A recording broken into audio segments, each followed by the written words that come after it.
आप ये तस्वीरें देख रहे हैं दोस्तों।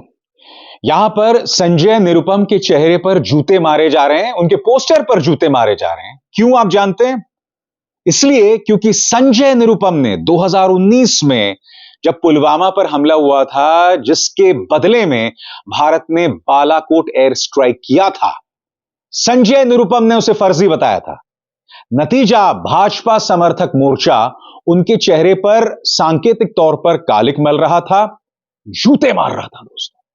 मैं आपको यह भी बतलाना चाहूंगा कि उस वक्त संजय निरुपम ने क्या था। अंग्रेजी में है और मैं फिर इसका हिंदी में अनुवाद करूंगा।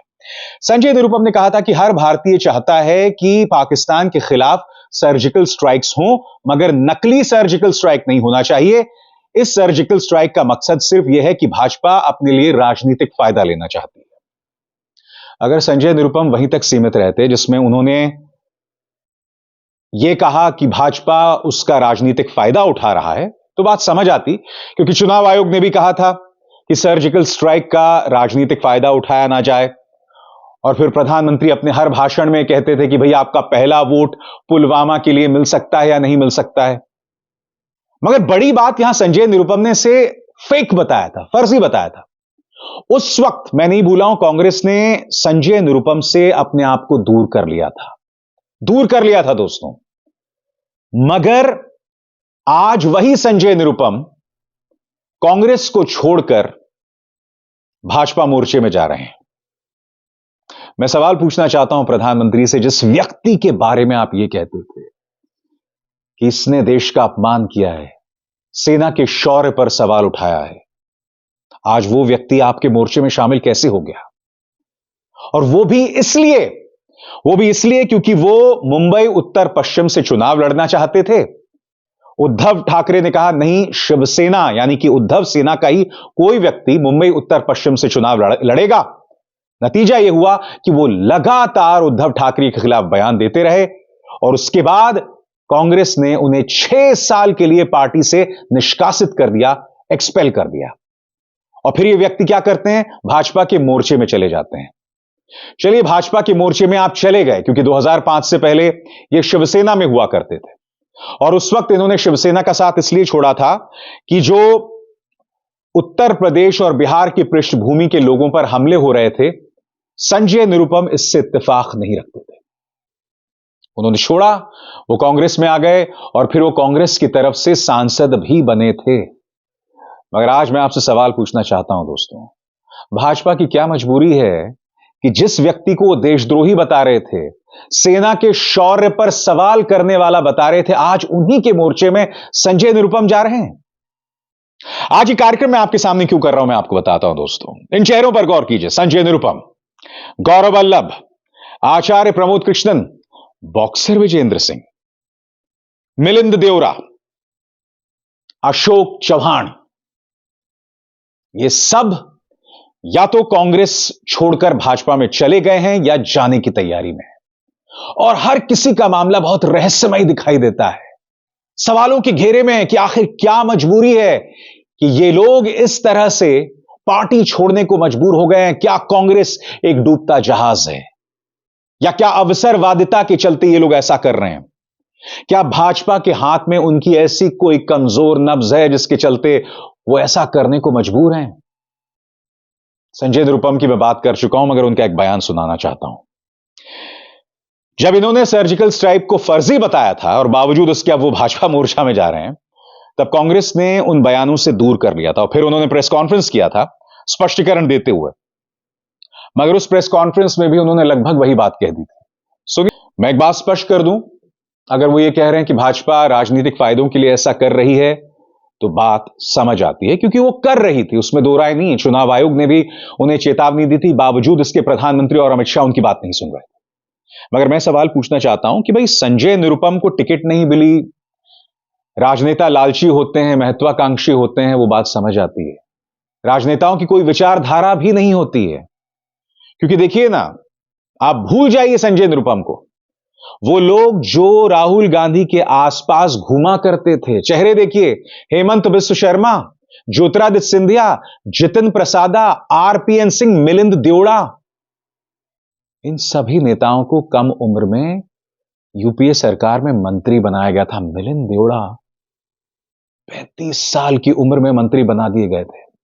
मगर अब जब पता चला कि दक्षिण मुंबई से इन्हें टिकट नहीं मिल रही है, तो साहब सनातन धर्म की बेइज्जती की बैसाखियों का सहारा लेकर माननीय मिलिंद देवड़ा जो हैं, वो एकनाथ शिंदे गुट में शामिल हो गए। ये भी कहने लगे कि प्रधानमंत्री नरेंद्र मोदी की तौहीन की जा रही है। कमाल कर दिया दोस्तों, वाकई कमाल कर दिया।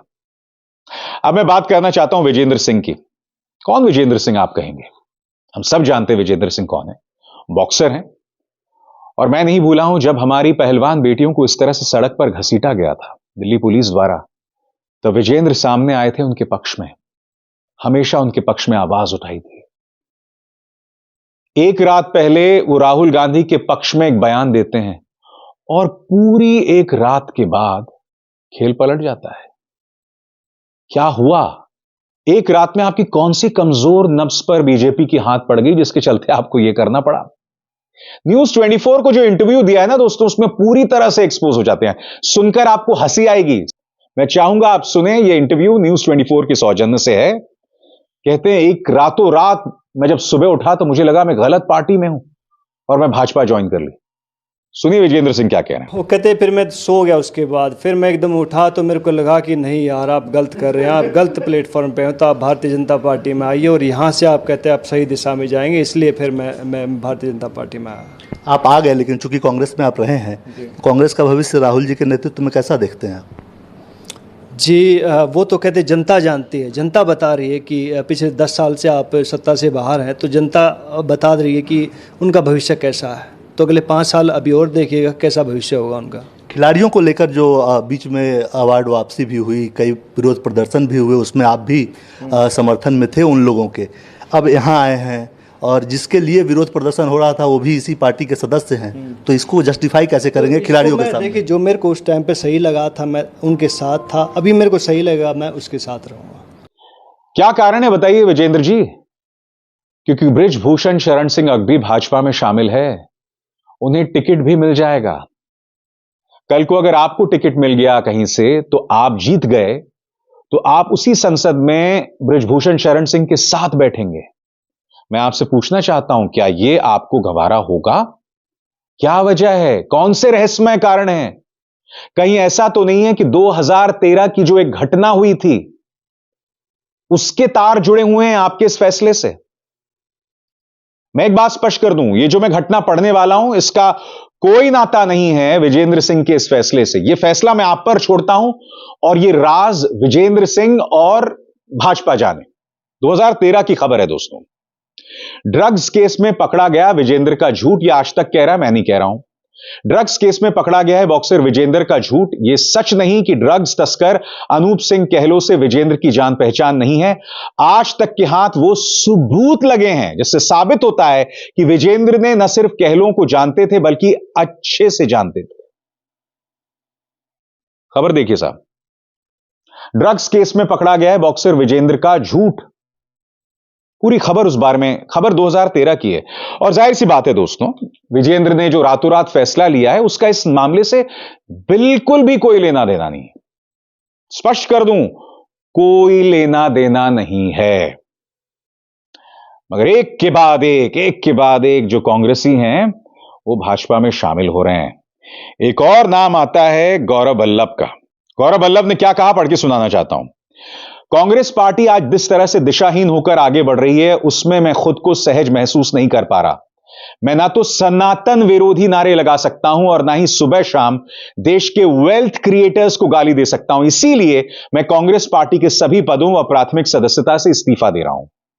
गौरव वल्लभ ने यह और बयान दिया है। अयोध्या में प्रभु श्री राम की प्राण प्रतिष्ठा में कांग्रेस पार्टी के स्टैंड से मैं दुखी हूं। पार्टी के कई लोग सनातन के विरोध में बोलते हैं और पार्टी का उस पर चुप रहना उसे मौन स्वीकृति देने से पहला है। 2 मुद्दे दोस्तों, वेल्थ क्रिएटर्स को गाली। अब जाहिर सी बात है यहां पर गौरव वल्लभ के दिल में जो दर्द उठा है, जो टीस उठी है, वो इस बात को लेकर कि राहुल गांधी लगातार अडानी पर प्रहार करते हैं।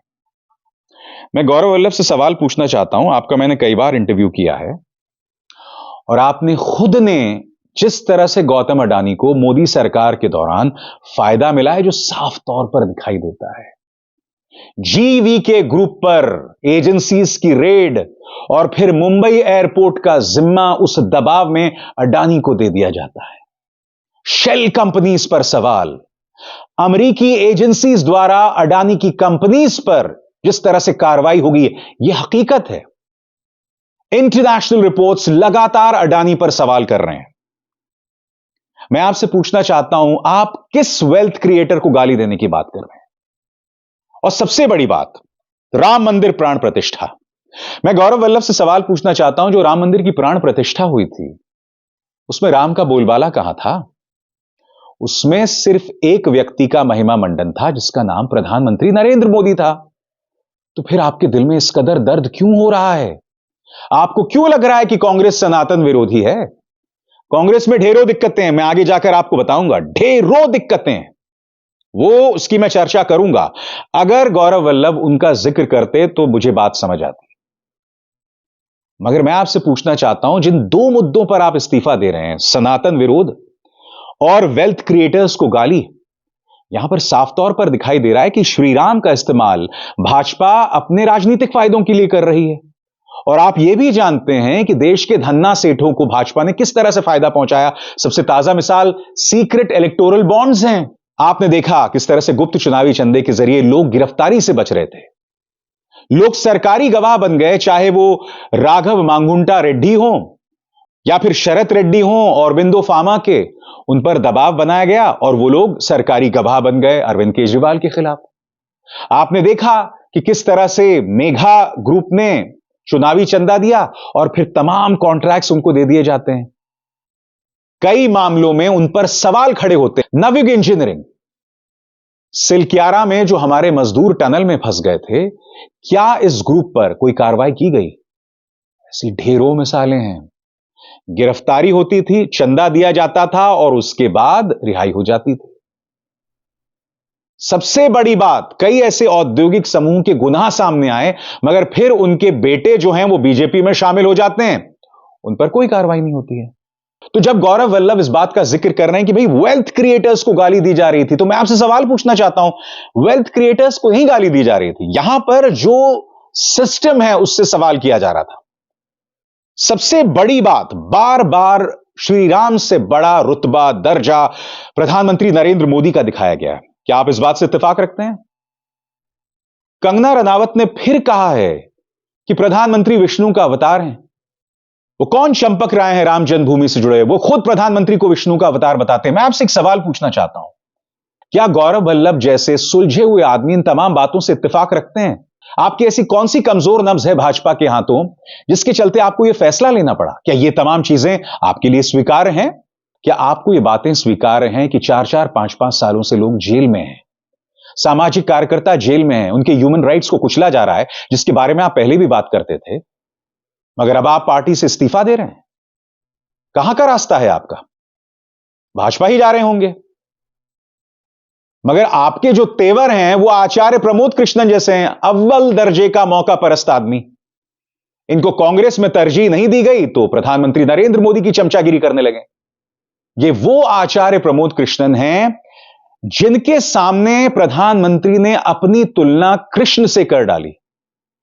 उन्होंने कृष्ण का नाम जो है वो भ्रष्टाचार से जोड़ दिया, यह कहते हुए कि भाई अगर सुदामा कृष्ण को जो है देते कुछ और अगर यह मामला सुप्रीम कोर्ट में आ जाता तो कृष्ण पर ही भ्रष्टाचार को लेकर कार्रवाई हो जाती।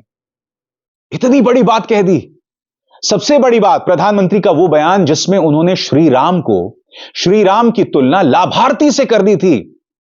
आप में इस कदर अहंकार कि आप हमारे श्री राम की तुलना लाभार्थियों से करें। सुनिए प्रधानमंत्री का यह बयान था और मैं चाहूंगा गौरव वल्लभ भी यह बयान सुने। एक समय था जब यही अयोध्या में रामलला टेंट में विराजमान थे। आज पक्का घर सिर्फ रामलला कोई नहीं, बल्कि पक्का घर देश के 4 करोड़ गरीबों को भी मिला है। क्या गौरव वल्लभ, आचार्य प्रमोद कृष्णन को यह बात स्वीकार है कि आप अपना दर्जा श्री राम से बड़ा दिखा रहे हैं? क्या यह सनातन धर्म का अपमान नहीं है? फिर भी आप बेशर्मी से भाजपा की गोद में जाकर बैठ रहे हैं। और ऐसा नहीं, गौरव वल्लभ को पार्टी के अंदर तरजीह नहीं दी गई थी। पढ़ के सुनाना चाहता हूं। जमशेदपुर पूर्वी से पिछला विधानसभा चुनाव लड़ चुके हैं प्रोफेसर वल्लभ। उन्होंने कांग्रेस के राष्ट्रीय प्रवक्ता के पद से रविवार को इस्तीफा दिया। क्यों दिया था उस वक्त? क्योंकि अब वो राष्ट्रीय अध्यक्ष पद के उम्मीदवार मल्लिकार्जुन खड़गे के पक्ष में पूरे देश में बतौर स्टार प्रचारक चुनाव प्रचार करेंगे। ये वो लम्हा था जब कांग्रेस में प्रेसिडेंशियल चुनाव हुए थे। शशि थरूर और मल्लिकार्जुन खड़गे जो हैं वो आमने सामने थे, तब वो उनके स्टार प्रचारक बने थे। फिर भी उन्होंने पद से इस्तीफा दे दिया। मगर बड़ा सवाल यह कि क्या कांग्रेस के अंदर नेताओं की अनदेखी हो रही है? देखिए, जो मैंने आपको मिसाल दी, ये सब राजनीतिक अवसरवादी हैं, मगर कुछ तथ्य भी हैं। आज मैं आपसे एक सवाल पूछना चाहता हूं।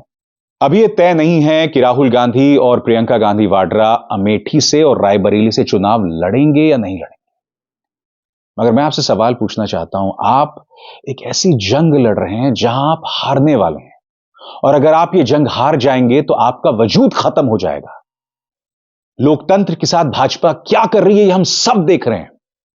क्या आपको अमेठी और रायबरेली में अभी से अग्रेसिव नहीं होनी चाहिए? खबरें यह भी आ रही हैं कि अब शायद राहुल गांधी चुनाव ना लड़ें अमेठी से, और प्रियंका गांधी वाड्रा भी कहीं तेलंगाना से चुनाव लड़ना चाहते हैं। मैं उम्मीद करता हूं यह गलत हो, क्योंकि आपको इसी मंच पर मैंने आपको खबर बताई थी कि भाई हो सकता है कि राहुल गांधी जो हैं वो लड़ें और यह बहुत दिलचस्प मुकाबला हो जाएगा। मैं आपसे कहना चाहता हूं, आप हार भी जाइए मगर लड़िए तो। यह किस तरह का संदेश पार्टी दे रही है? अभी तो शुक्र है कि महाराष्ट्र में, बिहार में, उत्तर प्रदेश में, दिल्ली में चुनावी गठबंधन हो गया है, मगर आप भी जानते हैं कितनी देरी से हुआ। 2 महीने भी नहीं रह गए। कायदे से ये सारी रूपरेखा जनवरी को तैयार हो जानी चाहिए थी, मगर ऐसा नहीं हुआ।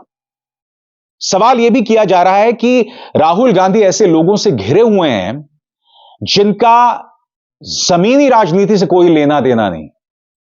उनका जो विपक्ष है, उनके आलोचक अक्सर कहते हैं कि वो एनजीओ की राजनीति करते हैं। अब मैं नहीं जानता हूं, क्योंकि मैं इतना जानता हूं कि राहुल गांधी जरूरी मुद्दे उठाते हैं जिन्हें उठाना चाहिए, और कई बार उनकी भविष्यवाणियां सही साबित होती हैं। मगर राजनीति में आपकी सोच को सुलझा हुआ होना चाहिए। आप एक चतुर सोच के तहत काम करें, वो भी है। आप यथार्थवादी सोच के साथ मैदान में उतरें, प्रैग्मैटिक हों। ये तमाम मुद्दे भी हैं। क्या राहुल गांधी की राजनीति भारत की ठेठ राजनीति से जुदा है? यह सवाल अक्सर किया जाता है। क्या यह भी सच है कि सिर्फ कुछ ही नेता जो हैं वही पनप रहे हैं कांग्रेस के अंदर? क्या राहुल गांधी कुछ ऐसे लोगों से घिरे हुए हैं जिसके चलते उनकी राजनीति को नुकसान हो रहा है? ये तमाम तथ्य हैं जो उठाए जाने चाहिए। मगर एक बात मैं स्पष्ट कर दूं, भाजपा से जैसी लड़ाई होनी चाहिए, जनवरी तक तमाम गठबंधन जो है वो क्लियर हो जाने चाहिए। कांग्रेस को पता होना चाहिए कि भाई चाहे बिहार हो, उत्तर प्रदेश हो, दिल्ली हो, इन तमाम राज्यों में आप सेकेंडरी पार्टी हैं, आप मजबूत नहीं हैं।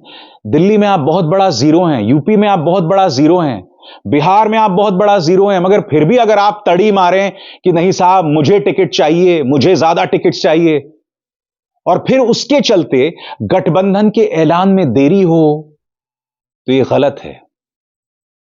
आप जिस भी 7वें आसमान पर बैठे हैं उससे नीचे उतरिए, जमीन पर उतरिए और हकीकत को पहचानिए, क्योंकि इन तमाम राज्यों में आप सेकेंडरी हैं। आपको फोकस करना चाहिए मध्य प्रदेश, राजस्थान, छत्तीसगढ़, उन तमाम राज्यों में जहां सीधा मुकाबला आपका भाजपा के साथ है। गुजरात में फोकस कीजिए। मध्य प्रदेश में आपकी पूरी की पूरी पार्टी उठकर जो है भाजपा में जा रही है। वो तो कमलनाथ भी भाजपा में जाना चाह रहे थे अपने बेटे के साथ, उनके खेल पर किसी ने पानी फेर दिया। कहने का अर्थ यह है कि जिस तरह की लड़ाई करनी चाहिए कांग्रेस नहीं कर रही है। और एक और चीज मैं पूछना चाहता हूं कांग्रेस से, आपने युवाओं के लिए न्याय योजना की घोषणा की, महिलाओं के लिए न्याय योजना की घोषणा की, किसानों के लिए न्याय योजना की घोषणा की, और हर एक में आपने 5-5 बातें कही। कितने कांग्रेसी इसे जमीन पर ले जा रहे हैं? इसकी चर्चा की जा रही है, इसके पैम्फलेट बांटे जा रहे हैं। क्या आप उग्र तरीके से बात रख रहे हैं? क्या आपको ये बातें नहीं रखनी चाहिए? आप ऐसा क्यों नहीं कर रहे हैं, बताइए। जीत हासिल करने के लिए, देखिए आप जातीय जनगणना की बात करते हैं, मगर फिर जातीय जनगणना को जोड़िए कि आप गरीब महिलाओं, गरीब युवाओं के लिए क्या कर रहे हैं। युवा को जो गारंटी देने की बात कर रहे हैं, कांग्रेस किस मुस्तैदी के साथ उसे जमीन तक पहुंचा रही है? बिल्कुल नहीं पहुंचा रही है। मैंने इस मंच पर उसे ऐतिहासिक बताया था, मगर क्या कांग्रेस उसे मजबूती से मैदान में रख रही है? मुझे तो कम से कम ऐसे कोई सबूत नहीं दिख रहे हैं। तो कहने का अर्थ यह है कि जितनी मेहनत कांग्रेस को करना चाहिए, ऐसा नहीं किया जा रहा। और आप मुख्य विपक्षी दल हैं, ये बहुत जरूरी हो जाता है कि आप मेहनत करें, क्योंकि आप हार बेशक जाएं मगर मुकाबला करते दिखें। थोड़ी देर जरूर हो गई है दोस्तों, मैं नहीं जानता हूं नतीजे क्या होने वाले हैं। हमें से कई लोग मानते हैं कि भाई मोदी जी दोबारा आ रहे हैं, मगर मोदी जी अगर दोबारा आ भी रहे हों, मगर पार्टी जो भी आए, अगर भाजपा दोबारा आ भी रही है, मगर कम से कम विपक्ष को मुस्तैदी से लड़ना चाहिए, लड़ते हुए दिखना चाहिए। अभिसार शर्मा को दीजिए इजाजत।